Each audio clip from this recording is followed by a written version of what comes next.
Bienvenidos y bienvenidas a Experimento 626. Como ya saben, un video podcast sobre cine y series. Yo soy Diana Su. A mí me encuentran en redes sociales como @Diana Su. Me emociona mucho porque en este episodio vamos a hablar de tenis, de negocios, de Michael Jordan y de Nike.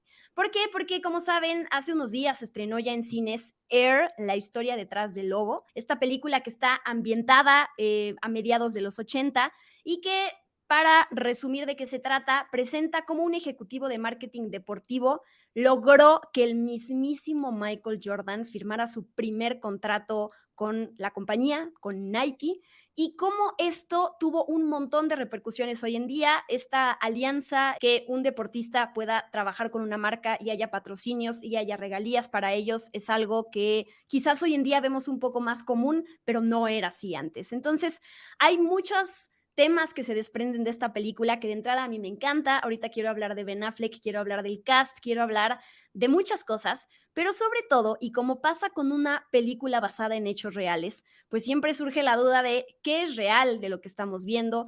¿Son realmente los personajes los que dijeron eso, los que hicieron eso? ¿Qué libertades creativas se tomaron? Porque al final pues es una adaptación al cine y la tenemos que hacer entretenida para que apele al público y para que pues funcione, digamos, en este tipo de formato.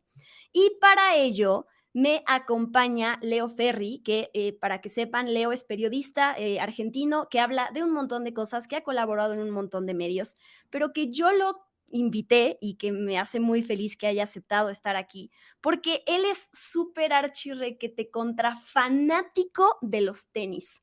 De hecho, bueno, tenis, que en Argentina se les dicen zapatillas, para que sepan, por si usamos este término, no digan, ¿qué está pasando? No entiendo de qué estamos hablando. Y les quiero mostrar, antes de darle la palabra, Leo tiene, por lo menos, no sé si tienes más libros, pero tienes este que tengo en mis manos, que se llama Zapatillas, historias de moda, deporte y consumo. Qué genialidad de libro para si ustedes son fans de los tenis, que todos los usamos y los amamos, y quieren saber más de las marcas, dependiendo de la época, cómo han evolucionado, qué ha pasado con ellas. Es una joya de libro. Así que, Leo, bienvenido a este video podcast. De nuevo, Hola Diana, muchísimas gracias. ¿cómo andás? Es el único libro por el momento. Veremos si en algún momento la concentración me permite llegar a escribir otro, pero por ahora es el único. Oye, y antes de entrar en el tema de la película, quisiera preguntarte, para que la gente que nos vea y nos escuche tenga un poquito más de contexto sobre ti y tu amor por los tenis. ¿Cómo surge ese amor? ¿Desde cuándo? ¿Y cuántos pares de tenis tienes a la fecha? No sé si hay un momento puntual en el que diga, eh, me encantan las zapatillas. Fue una búsqueda periodística más que nada. Me di cuenta que había un tema y que había para desarrollarlo, y en la Argentina no había libros sobre el tema, así en los Estados Unidos, y muy poco escrito en español incluso. Entonces dije, bueno, si no lo hizo nadie, lo tengo que hacer yo.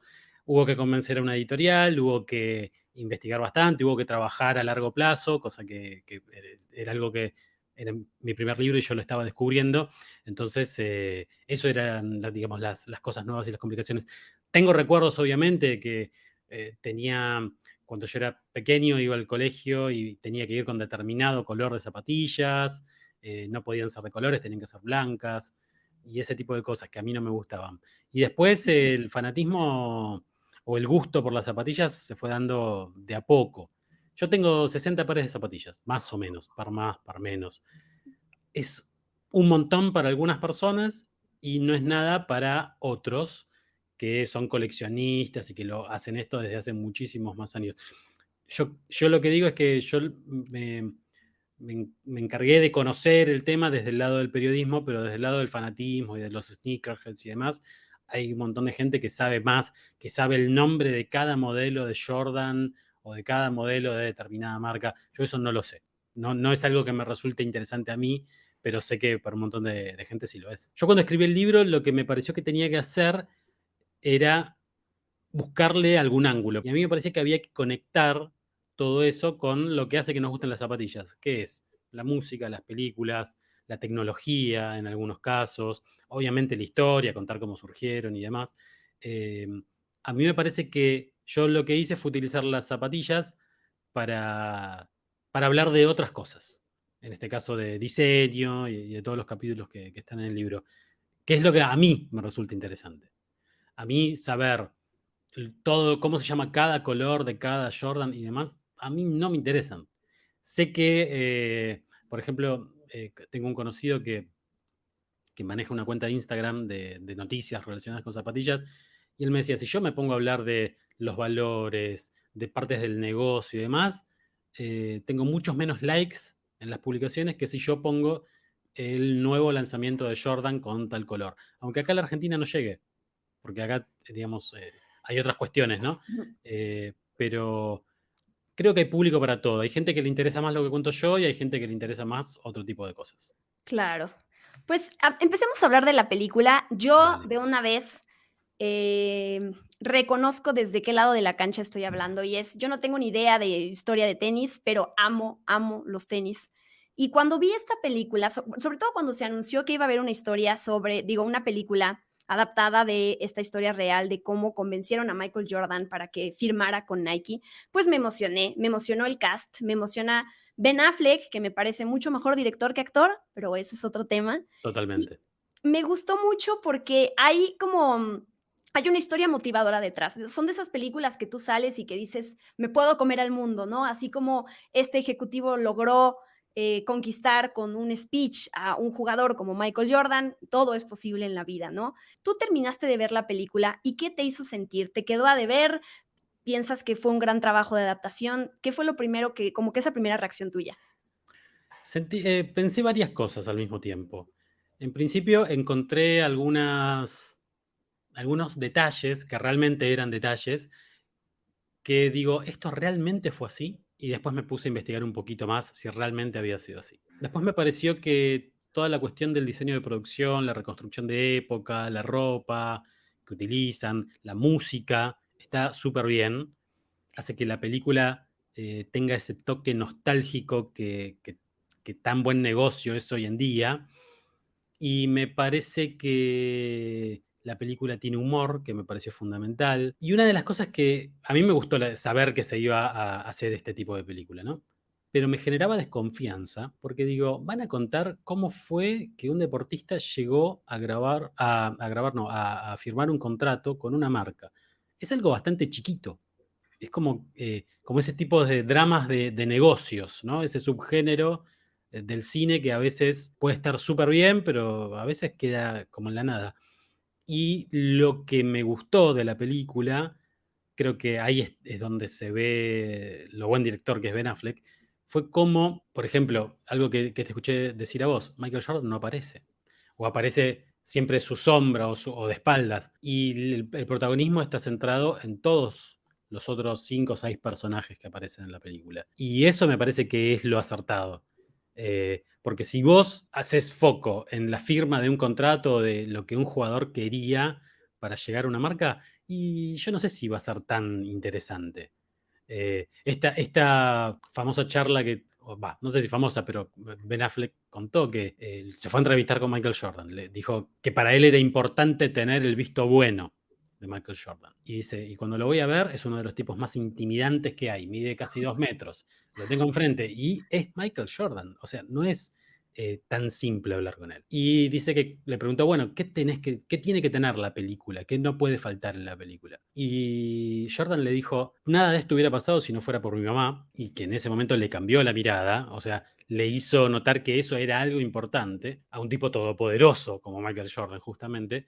Y después lo que le dijo es que tenía que ser interpretada por Viola Davis. Mencionaste varios temas, sí, voy a empezar con el de Michael Jordan, con este acercamiento que tuvo Ben Affleck con él, porque no es una película de Michael Jordan, de entrada, No. ¿no? De hecho, omitieron, el título de la película pudo haber sido Air Jordan, ¿no? Como se llaman Ujú. los tenis. Y esa palabrita que, claro, además de lo que les hubiera costado poner la marca, el nombre completito, pues también de alguna manera se están desprendiendo de la figura de Michael Jordan para contar esta historia, que creo que sí, ya lo dijiste tú, fue un súper acierto. Esta historia es más, el foco está en la mamá de Michael Jordan, como dijiste, está en estos ejecutivos, está en Michael Jordan para la gente, ya sea que lo seguiste jugando o que lo conociste, no sé, por Space Jam, ¿no? O sea, lo puedes ver Ujú. en cualquier lado de la cultura pop, en los deportes, en donde quieras. Michael Jordan es una figura súper reconocida, ¿no? Es muy famoso, tú ves la silueta y lo reconoces, de hecho, en el logo de Air Jordan, pues es él saltando. Entonces era muy difícil elegir al actor correcto para interpretarlo en un par de escenas Sí. que además iban a ser muy, muy cortas y muy rápidas. O sea, él no iba a tener un protagonismo. Entonces, lo que dices que se me hace muy interesante es Ben Affleck apostó mejor por tener a un actor que está ahí, que se ve de espaldas, nunca se ve su cara, para que la gente le atribuyera todo eso que conoce de Michael Jordan a esa figura, digamos, como omnipresente, ¿no? Como algo más abstracto. Tú sabes lo que es Michael Jordan, tú sabes lo que representa, tú sabes sus logros, entonces ponlos en esta figura, que no vas a ver su cara, pero entiendes su historia y conoces su contexto. Entonces, el foco jamás se va de la mamá, jamás se va de esta transacción de la película, pero no deja de estar ese peso de, pues Michael Jordan es Michael Jordan y es quien nos importa ver cómo lo convencen. A mí me parece que varias cosas de lo que vos decís. Usaste la palabra abstracto. El título tenía que ser abstracto, no podía Claro. ser Air Jordan, ¿no?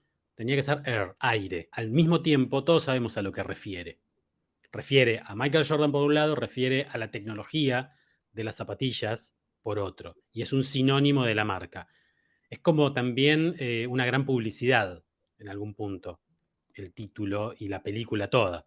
Pero eso está bien, ¿no? Yo creo que en este punto de la historia ya mencionar a una marca no significa hacer publicidad. Nike forma parte de la cultura popular en el mundo y todos sabemos de lo que hablamos.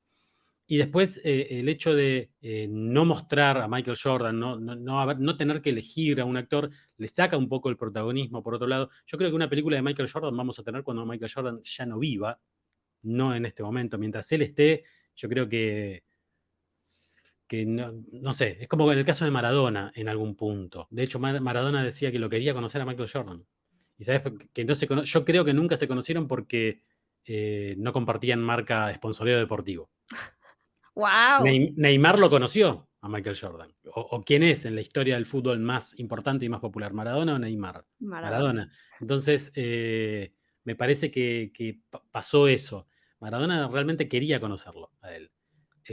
Pero bueno, volviendo a la película, me parece que lo que hacen con eso, con ese juego, con esas sombras, con esa silueta de Michael Jordan, es sacarle protagonismo, pero al mismo tiempo vos sabés que está ahí. Y te saca, lo saca del centro de la atención.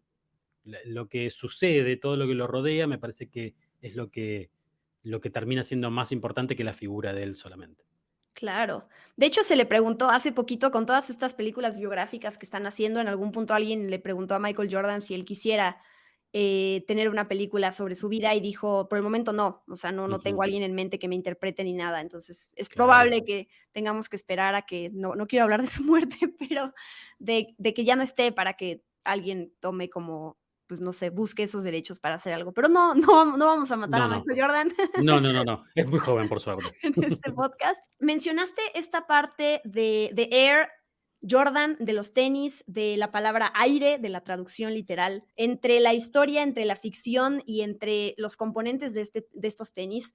¿Qué es lo que los hace tan... y los colores, que eso es otro aspecto importante de Totalmente. ellos? Pues que platiques sobre eso. Hablemos sobre Jordan. Yo tengo una Jordan acá. No es Ok.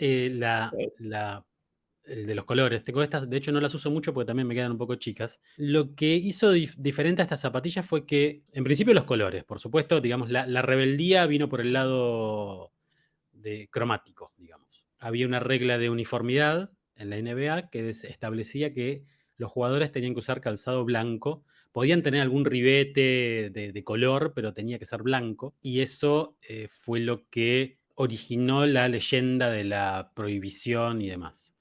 Pero en cuanto al diseño de la zapatilla en sí, ya se veían zapatillas de cuero en ese momento, los modelos de Converse y de Adidas principalmente, que son modelos que están muy vigentes hoy en día, Fast Break, la Forum de Adidas, que son zapatillas que de hecho Michael Jordan utilizó cuando era universitario.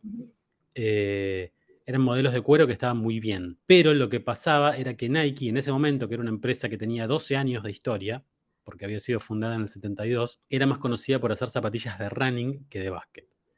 Y el básquet, de alguna manera, empezaba muy lentamente a ser un deporte cada vez más popular. Entonces, Nike tenía algunos sponsoreos, tenía algunos auspicios con algunos jugadores, pero no tenía un jugador importante, como por ejemplo Converse sí tenía a Magic Johnson y a Larry Bird, y Adidas tenía a Karim Abdul-Jabbar, que es ahí donde empieza un poco a contar la historia de la película. Necesitamos a un jugador importante y ven a quién elegir. ¿Por qué? Porque Nike tenía que empezar a hacer una firma, una marca fuerte en el baloncesto. No vamos a contar toda la película, pero a la conclusión que llegan en la historia es que tenía que ser una zapatilla diferente, porque un jugador como Michael Jordan, como lo que prometía ser Michael Jordan en ese momento, no podía ser un jugador más que usara una zapatilla de línea más. Hoy a esas zapatillas se le dicen general release, o sea, un lanzamiento general. Él tenía que tener algo distinto. Y es con eso con lo que lo seducen, con la idea de no ser solamente un jugador de Nike, o de Nike, depende de quien escuche cómo lo diga, sino de ser un jugador que use su propio modelo de zapatillas y que tenga toda una línea de indumentaria con su nombre. Ese es, digamos, además del dinero, el argumento que utiliza Nike para seducir a Michael Jordan y con el que también su mamá lo convence. Es muy importante la figura de Deloris Jordan en la película. Eso se supone que es bastante verídico, porque es quien llevaba la palabra. Michael Jordan en ese momento no quería saber nada con Nike. Él había utilizado Converse en su carrera universitaria y había utilizado Adidas. En los Juegos Olímpicos de Los Ángeles 84, él utiliza las Converse Fast Break, que es un modelo de básquet también. Entonces, se sentía cómodo con ese tipo de zapatillas, con esas marcas. Y Nike no era conocida en básquet justamente por esto que decíamos recién. Era una marca popular para corredores. La tecnología Air fue pensada para el running. Es una tecnología que se le acercó un ingeniero aeroespacial a Nike. Esa historia encima, claro, espacio, aire, ¿no? Es como que todo cierra. Sí. Y se dice que, bueno, les dejan las plantillas así como de aire comprimido, presurizado, a Phil Knight, el personaje que hace Ben Affleck. Y Phil Knight en un momento, bueno, no le convence, pero se las pone adentro de sus zapatillas y sale a correr. Y dice, bueno, puede haber algo en esto, puede ser interesante. El tema es que el aire, Nike lo introdujo. El primer modelo que lo introdujo fue en las Tailwind, que era una zapatilla de running, que eran plateadas, eran como muy llamativas y muy futuristas, pero toda esa pintura plateada hacía que las zapatillas se despeguen, se descosan y no funcionó comercialmente. En 1982, un tiempo después, diseñan lo que hoy es un clásico de Nike, que son las Air Force One, una zapatilla que empezó siendo una zapatilla de básquet, y ahí sí introducen la cámara de aire, la cápsula de aire, en un modelo pensado para básquetbol, pero que era también una zapatilla un poco más alta, un poco más robusta. Y cuando Michael Jordan empieza a sentir que, bueno, Nike estaba más cerca que el resto de las otras marcas, lo que le dice es, no me gustan las Nike porque son muy altas y a mí me gusta sentir el piso, me gusta estar cerca del Mm. piso. Entonces, ¿qué pasa? Quienes vean esto en video se van a dar cuenta. La Jordan es una zapatilla que tiene una suela muy finita, al contrario de lo que son las zapatillas de básquet hoy. Y acá adentro hay una cápsula de aire, muy pequeña. Está acá en el medio, a la altura del talón. El diseñador de las Jordan que aparece en la película, que fue Peter Moore, no era diseñador de calzado, pero era un diseñador gráfico, tenía nociones de diseño, de colores y demás. Y lo que él buscó fue cómo meter esa cámara de aire, que era la marca registrada, pero cumpliendo con el deseo de Michael Jordan de hacer una zapatilla que sea chatita, baja. Y lo logró diseñando esta zapatilla que es emblemática, un poco por esta historia que cuenta la película, otro poco porque fue un diseño súper innovador para la época, porque era una zapatilla con el nombre de un jugador, eso hasta el momento no pasaba, las zapatillas tenían algún nombre, pero ningún jugador era tan importante como para bautizarla con su nombre. Y porque con el tiempo, bueno, fue creciendo esta leyenda de la prohibición de las zapatillas que está mencionado en la película, y porque además Nike lanzó un modelo de Jordan por año desde 1984 hasta ahora. También hay un montón de cosas que tienen que ver con la estrategia de la marca, de posicionar a este modelo como un objeto de moda, y eso es lo que hace que, no sé, se la ponga cualquiera de las Kardashian o Billie Eilish, y que el resto, su público quiera usar lo mismo que ellos. Sí. Antes las celebridades eran los deportistas y ahora son los músicos o los influencers y demás. Entonces hay como una...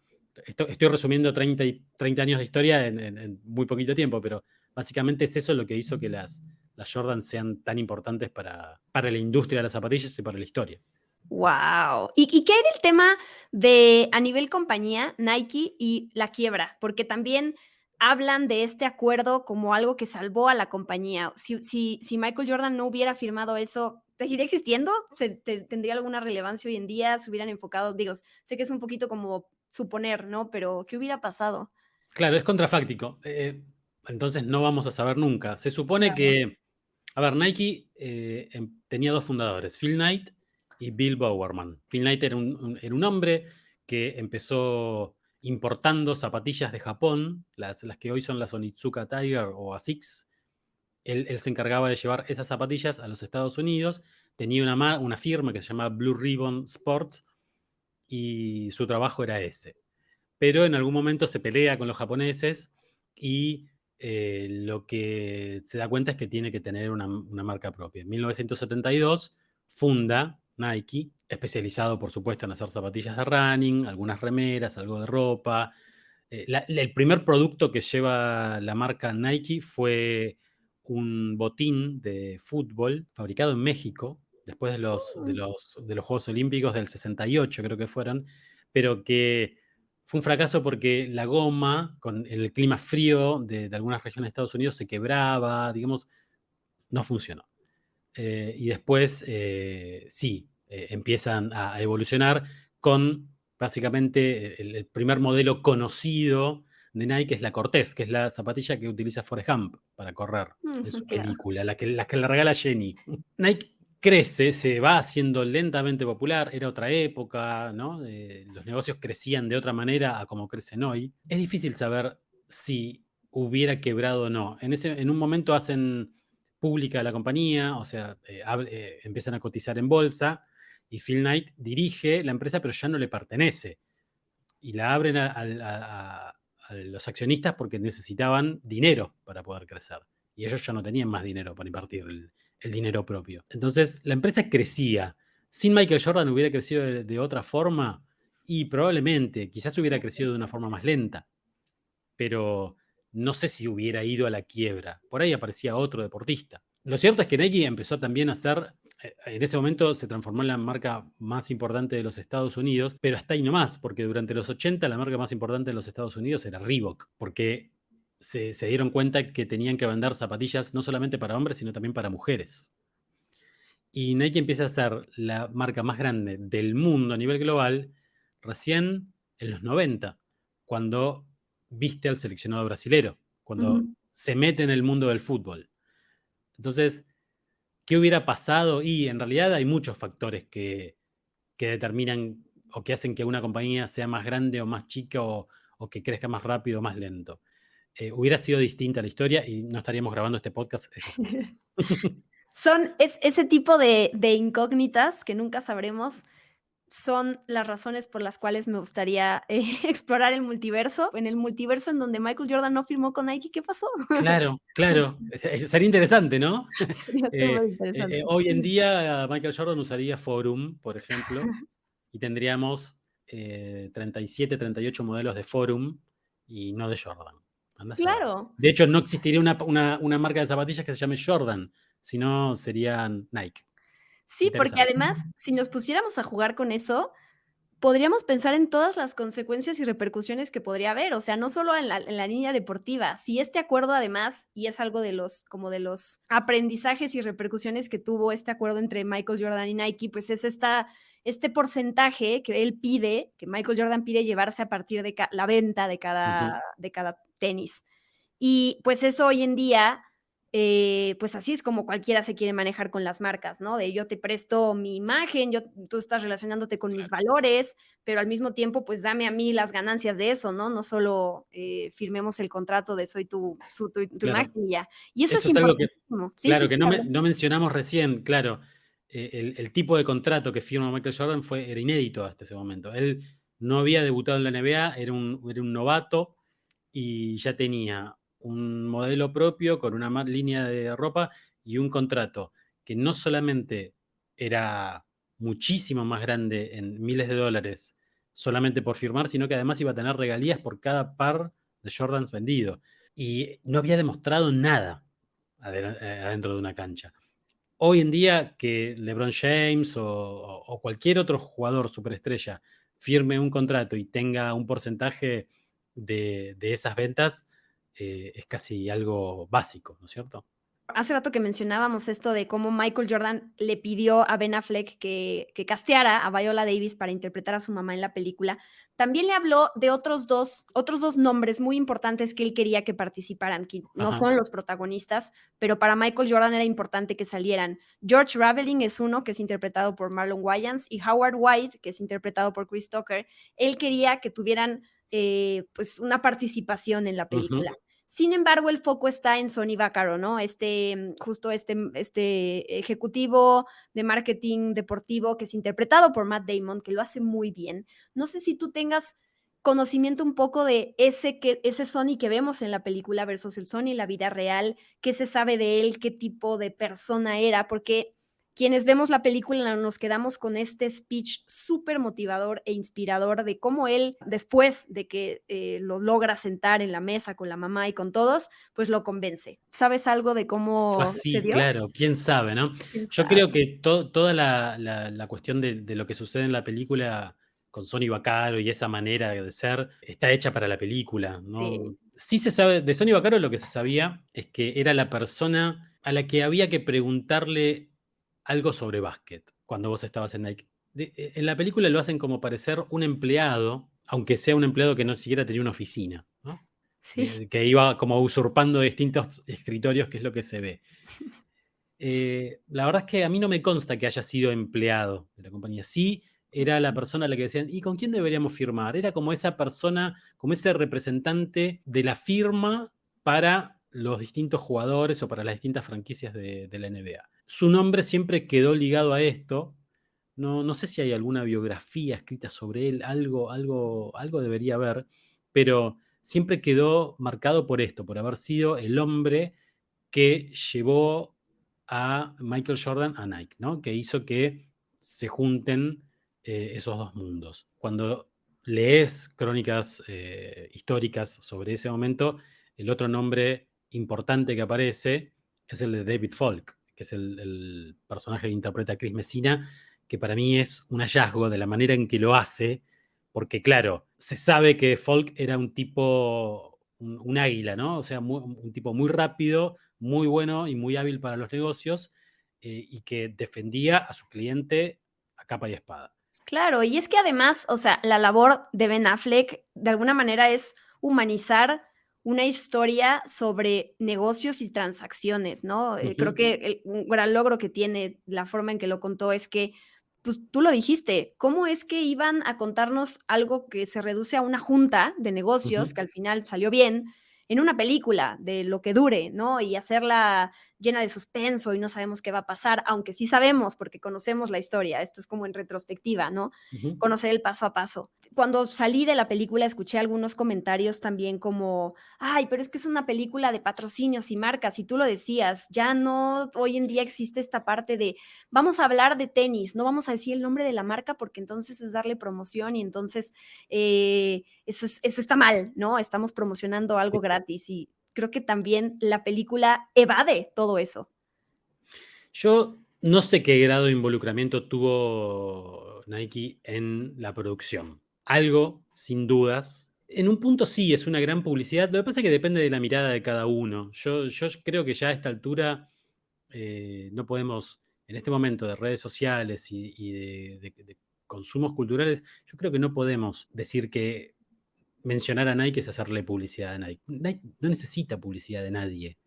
Nike es parte del patrimonio cultural, de la cultura popular de todos nosotros, del siglo XX.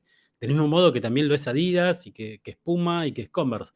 Porque las zapatillas y las marcas ocupan ese lugar hoy. Un lugar en el que no se dedican solamente a vender artículos deportivos, sino que venden una experiencia. Del mismo modo que también lo es Netflix. Si yo digo Netflix, no estoy haciendo publicidad de Netflix. Es casi el sinónimo de todas las plataformas de streaming actuales. Fue la primera. Y creo que hablar de Nike hoy es hablar de una marca deportiva, pero también es hablar de la marca deportiva más importante del mundo. Te guste esa o te guste otra marca, eso es un hecho. Pero lo interesante de, de la película es que aparece un panorama de cómo eran las marcas en ese momento. Viste que, no sé si qué tanto vamos a spoilear acá, pero cualquier cosa adelanten un minuto acá en lo que voy a contar. En la charla que tienen Sonny Vaccaro y Deloris, él le dice, yo te puedo decir exactamente qué te va a ofrecer Adidas y qué te va a ofrecer Converse. Y le dice, vas a ir a ver Adidas y le vas a tener que preguntar quién dirige la compañía, porque ellos no saben quién dirige la compañía. Y cuando vayas a Converse te va a atender un ejecutivo vestido de traje y que va a usar un Rolex. Y después cuando Deloris va, ve eso y es un momento hermoso de la película porque vos estás esperando a ver si lo que le dijo Vaccaro a ella realmente se cumple y realmente se cumplía. Y además, ¿qué película hoy en día ya no es publicidad para promocionar su merchandise, no? O sea, ahorita Super Mario Totalmente. Bros., la película, las películas de Disney, las películas de Star Wars, o sea, siento que esa gente que también se siente atacado, ¿no? Por la publicidad y por lo que haría Don Draper en Mad Men, también es como, ¿en qué mundo vives, no? O sea, Sí, a mí me parece que vamos a ir al ejemplo más práctico, ¿no? En esto, que es lo de Volver al Futuro. Eh, Nadie cuestiona que esa zapatilla haya estado ahí, pero si hay, me parece mucho más publicitario o mucho más publicitaria la aparición de Nike en Volver al Futuro 2 con las zapatillas de los cordones autoajustables que toda esta película que está contando una historia y un contexto. En ese momento sí, y aparte hay un montón de películas que son grandes ejemplos de product placement, ¿no? Eh, claro. y Nike aparece en Terminator 1 y en Forrest Gump, que es lo que decíamos, y Adidas aparece en Rocky, y Converse aparece también en Volver al Futuro 1, y Pepsi, ¿te acordás? Cuando van al futuro y dan una Pepsi, y en el pasado no sabían lo que era una Pepsi. Bueno, Sí. eso pasa en todo el mundo. Yo creo que hay que desdramatizar un poco eso. Una cosa es contar un hecho y contar una historia relacionada con una marca, y otra cosa es que yo te esté diciendo en este momento, tienen que comprar las Air Jordan 1 porque son las mejores zapatillas que hay. Eso sí es una publicidad y contar una historia no es una publicidad. Creo que hemos cubierto bastante bien como varios aspectos que tienen que ver con la película. Y te quiero preguntar sobre uno que me surgió la duda después de ver Air, y es las mujeres en este contexto, en este ámbito de los tenis. Tú mencionabas hace rato como, pues antes no había en, no sé si todas las marcas o si algunas, pero tenis para mujeres. Fue como este Ujú. hallazgo de, oh, también tenemos que producir tenis para mujeres, hay un mercado ahí. Y para mí, la mamá de Michael Jordan en la película, Viola Davis, no solo es este personaje, una de las protagonistas, no solo es este homenaje a la mamá de Michael Jordan, no solo es un personaje fundamental dentro de este acuerdo de negocios, sino que es una mujer y es la única en esta mesa cuando están en la junta y están todos estos Ujú. vendedores de Nike, está el papá de Michael Jordan, sé que ahí tenemos una historia personal diferente con sus altibajos, que no voy a tocar, pero ella como mujer eh, metiéndose en una decisión, o sea, no la quiero yo tomar como la mamá de Michael Jordan, sino la quiero ver como una mujer dentro de esta industria, Sí. cómo ha evolucionado el papel de las mujeres en la industria de los tenis. Yo creo que la industria del deporte y de las marcas deportivas, al igual que un montón otras, siempre estuvo predominada por los hombres. La decisión de darle ese tipo de protagonismo a Dolores en Air es acertada. Probablemente haya sido así. De hecho, Michael Jordan le dijo, nada de esto hubiera pasado si no fuera por mi mamá. Pero también es acorde a los tiempos actuales, ¿no? Y a la mirada que queremos tener sobre el verdadero protagonismo de las mujeres en la historia. En Winning Time, ¿viste la serie de HBO que está también ambientada en los 80? Aparece el papel de Jenny Paz, que en ese momento era como un asistente de su papá. Jenny Paz es la actual propietaria de los Lakers. Nada Entonces, más. claro, heredó eso de su padre, está bien, pero también, si bien es una herencia, ella a lo largo del tiempo tuvo que saber desempeñar ese cargo y saber tomar decisiones. Y le fue muy bien. Lo que vamos viendo en este tiempo, desde ese momento hasta ahora, es que realmente se hace justicia con el rol que tienen las mujeres en la toma de decisiones. Lo que muestran en la película es que Dolores le dice a Jordan, no, vas a ir a la reunión y vas a firmar.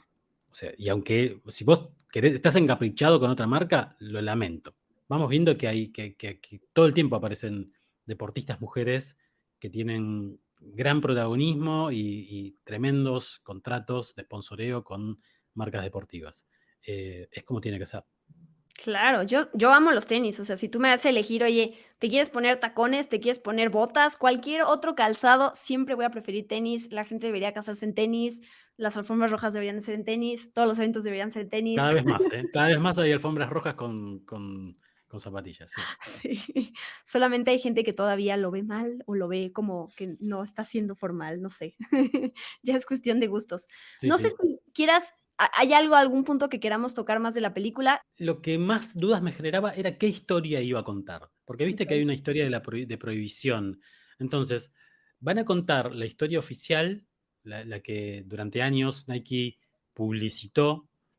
Lo que decíamos, lo que habíamos contado antes, era que las zapatillas permitidas en la NBA eran blancas, pero estas zapatillas tenían rojo y negro.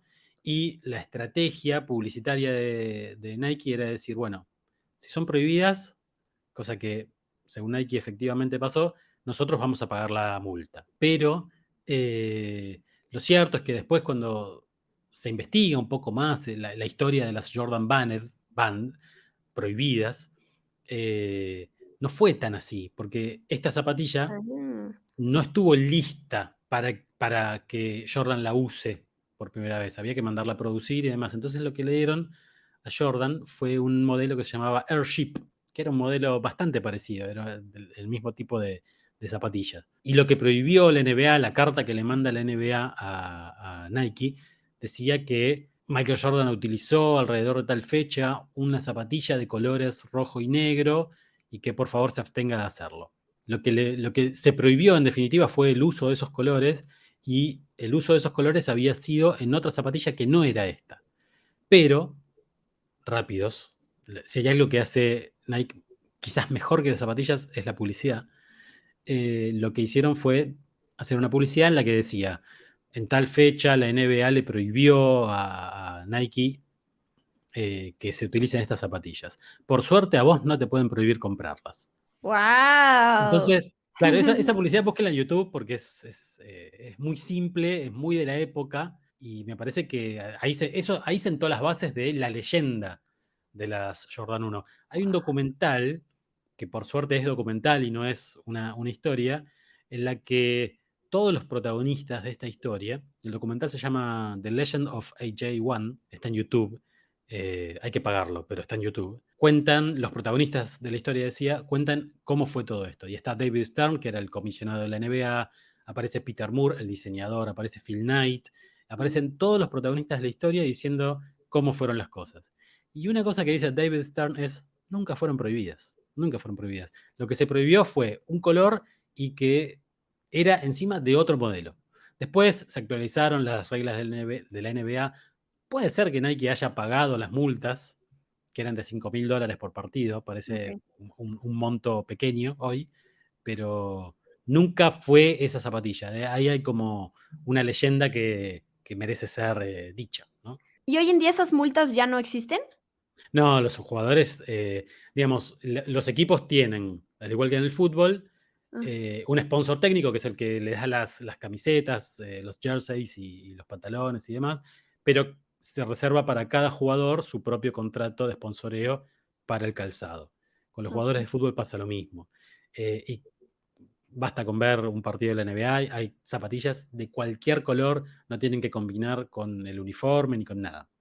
Cada uno Okey. puede ponerse lo que quiere, No, y sobre esa leyenda, claro que va a vender más, una historia ahí por supuesto. oscura de quizás lo que tienes en tus manos es ilegal y entonces eso le da un sabor diferente. Totalmente. Claro, todo lo que sea prohibido ya Sí. basta para que sea, más atractivo también. 100%. Oye, y mencionaste este documental, de YouTube, y eso te quiero preguntar, ¿qué otros, sobre todo material audiovisual, o sea, películas, documentales o series?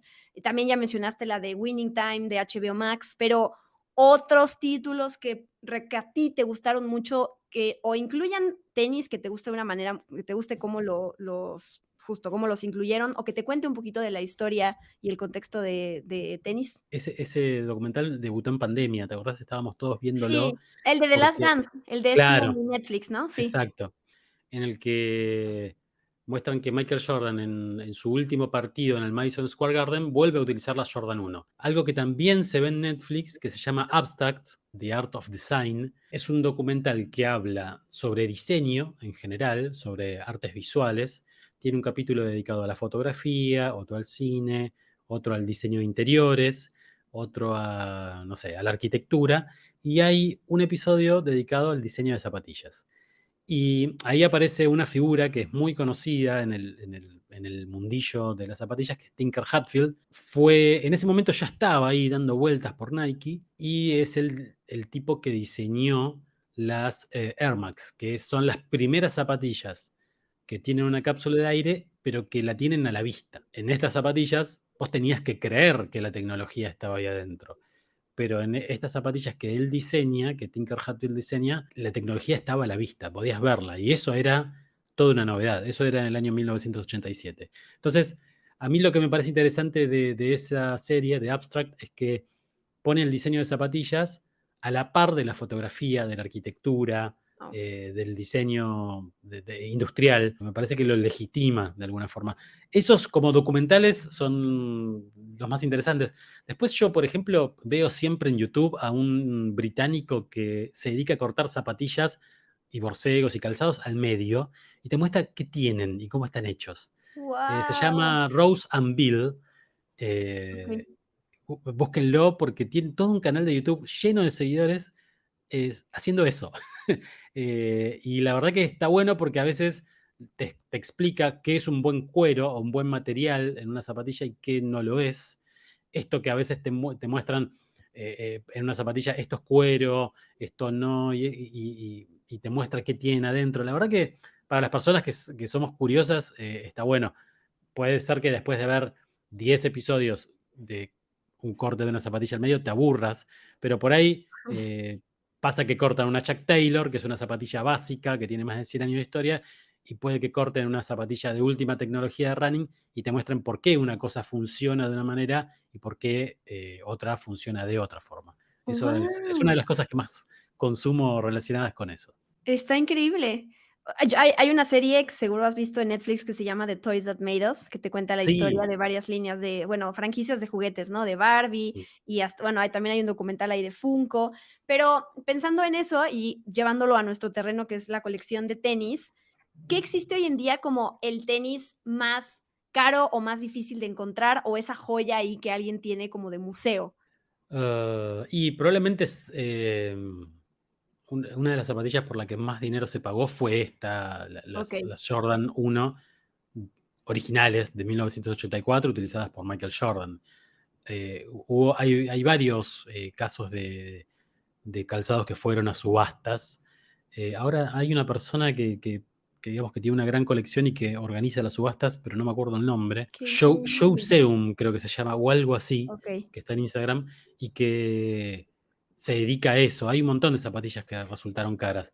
Hoy en día, cosas que no sean de subastas o que no sean históricas, cualquier zapatilla que sea una colaboración entre algún músico y alguna marca, vende un montón. como puede ser las que hizo Travis Scott o como las que hizo Virgil Abloh para Nike, pero también la línea Yeezy que hizo Kanye West con Adidas. Todo eso cotiza un montón. Me parece que esa sinergia entre distintos componentes, una marca, un músico, un artista, hace que sea mucho más fuerte. Y lo que vale mucho dinero en este último tiempo son las zapatillas de una marca deportiva en alianza o en colaboración con una marca de lujo. Balenciaga con Adidas, Dior con Nike, y etcétera, etcétera. ¿Y cuáles son los pares de tenis que tú más, atesoras, que tú tienes? Yo el tema que tengo en las zapatillas es que me gustan y tengo, pero tengo solo zapatillas que uso. Okey, No tengo una zapatilla de museo. como reserva de valor, claro. Tengo unas ahí que una vez me regalaron y que es como un modelo numerado, que hay pocos ejemplares en el mundo, y no las uso porque no me entran. Pero en general, cuando me llega alguna zapatilla o cuando compro algo, pienso en que la voy a usar, en su Okey. comodidad y en su estética. Si no, no me compro. De hecho, tengo estas Jordan 1 que me acuerdo que me las compré, pero supongo que después con el tiempo me creció el pie, porque me quedan un poco ajustadas. Y tampoco me resulta el modelo más cómodo para utilizar hoy. No significa que sean incómodos, sino que para mis pies no son tan cómodos. Claro, no, eso es como el equivalente de los que compramos figuras y no las sacamos de la caja, ¿no? Es como, Exacto. si Bueno, yo las los Funko abres los tengo todos fuera de su caja. yo también, por supuesto. Están para eso, están para tocarlos, para moverles la cabecita, si no, para mí entiendo que sea un buen negocio por ahí tener una figura y que después de mucho tiempo cobre cierto valor. Pero no sé, yo tengo muñecos de Masters of the Universe de los años 80, de cuando yo era chico, y yo los tengo ahí y no se me ocurriría venderlos ni de casualidad. De acuerdo, pero sí hay gente que no lo saca y cuando lo sacas ya resta valor para mucha gente, Exacto. entonces, cada quien, cada quien. Oye, Leo, muchísimas gracias por esta plática. Te quería pedir, ya digo, ahí está tu arroba para que la gente te pueda encontrar en redes sociales, pero también no sé dónde te pueden leer o escuchar o ver. Escribo en el diario La Nación Ujú. de Argentina, a veces escribo alguna nota relacionada con zapatillas y demás, pero todo lo que sea, lo que no tenga que pasar por el filtro de ningún medio, ninguna edición y demás, lo comparto en mis redes sociales que son @soyleoferri. Muchísimas gracias. No sé si hay algo más que quieras decir. Creo que hablamos de todo, De Diana, todo. incluso de película de zapatillas y de películas de zapatillas, así que creo que nos damos por satisfechos en este episodio. Gracias a Me vos por la encanta. invitación. No, pues muchísimas gracias y gracias a todos los que vieron o escucharon este episodio. Recuerden, hay nuevos episodios de Experimento 626 cada semana. Yo soy Diana Su, me encuentran en redes sociales como @_Diana Su y nos encontramos en la próxima semana. Adiós.